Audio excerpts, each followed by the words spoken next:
बहुत ही धन्यवाद आपको। यहाँ मंच पर उपस्थित भाकपा माले की एमएलसी शशि यादव जी, हमारे पालीगंज के विधायक कॉमरेड संदीप सौरभ, रामबली जी, रणविजय जी, हमारी अगुआ की नेता गीता बर्णवाल जी, यहाँ मंच पर बहुत सारे गणमान्य लोग हैं, मैं उनका नाम नहीं जानती हूँ, इसलिए मंच पर बैठे हुए तमाम बहनों भाइयों और यहाँ उपस्थित हमारी हजारों हजार बहनों, आप सबों का मैं सबसे पहले अभिवादन करती हूँ। क्रांतिकारी अभिवादन बहनों,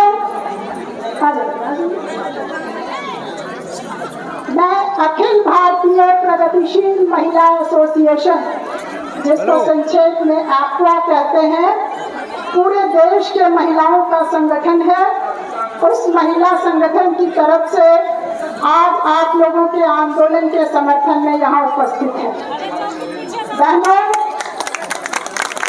पिछले 3 महीने से जो आप लोगों की हड़ताल चल रही है, जहाँ कहीं भी हमारे APWA के साथी हैं, तमाम जगहों पर हम लोगों ने अपने महिला बहनों को कहा कि समूह की जो कैडर है, जो जीविका कैडर महिलाएं हैं या जो स्वयं सहायता समूह से जुड़ी महिलाएं हैं, उनके समर्थन में लगातार उतरा जाए। और इसी तरीके से भोजपुर में जो आपका चल रहा है, पूरे तरारी के इलाका में जो CLF ऑफिस में ताला बंद किया गया, उसमें हमारे तमाम साथी लोग वहाँ शामिल रहे। दूसरे जिलों में भी जहाँ कहीं, चाहे गया हो, चाहे रोहतास हो, चाहे सिवान हो, जहाँ कहीं भी हमारी महिला बहनें हैं, हम लोगों ने आपके आंदोलन का समर्थन किया है। ये इसलिए भी जरूरी है कि आज बिहार की सरकार दावा करती है कि उसने बिहार में 1.5 करोड़ महिलाओं को समूह से जोड़ा है। इन 1.5 करोड़ महिलाओं का नेतृत्व आज जो जीविका कैडर संघ के लोग हैं वो करती हैं।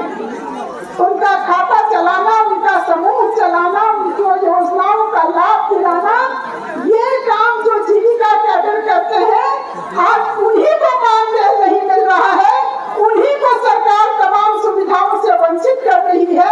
ये बहुत आश्चर्यजनक है और इसलिए आपका यह आंदोलन बहुत ही जरूरी है। हम लोग जब समूह की महिलाओं से मिल रहे हैं, समूह की महिलाओं का भी सवाल है कि हम तो बमुश्किल से 10-10 रुपया जमा करते हैं और उसी 10 रुपये में से अब कहा जा रहा है कि जीविका कैडर को मानदेय मिले। तो कुल मिला के नीतीश सरकार की मंशा ये है कि समूह को इतना गैर लाभकारी बना दो, कोई फायदा उसमें न दिखे, ताकि समूह से महिलाओं का जुड़ना बंद हो जाए और धीरे धीरे ये समूह के जो कैडर हैं, जो आज आप लोग आंदोलन कर रहे हैं, उनकी ताकत को कम कर दिया जाए। और जिस तरीके से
दोनों ही कारण से हम लोगों को प्रताड़ित किया जा रहा है।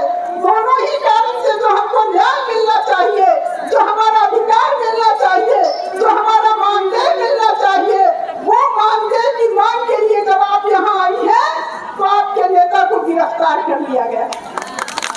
लेकिन अगर किसी चीजें समझते हैं, अगर बिहार की सरकार ये समझती है कि आपके नेता को गिरफ्तार करके आपके मनोबल को तोड़ देगी, तो ये टूटने नहीं जा रहा है, और मजबूत होगा। पूरी मजबूती के साथ अपने नेता की रिहाई की भी लड़ाई लड़ी जाएगी और इसके साथ साथ अपने अधिकार की लड़ाई भी लड़ी जाएगी। इसलिए बहनों, बहुत सारे वक्ता हैं, बातें बहुत हैं, लेकिन पूरे मनोबल के साथ यहाँ से लौटना है। आपके नेता भी रिहा होंगे और पूरे बिहार में जो आपकी लड़ाई चल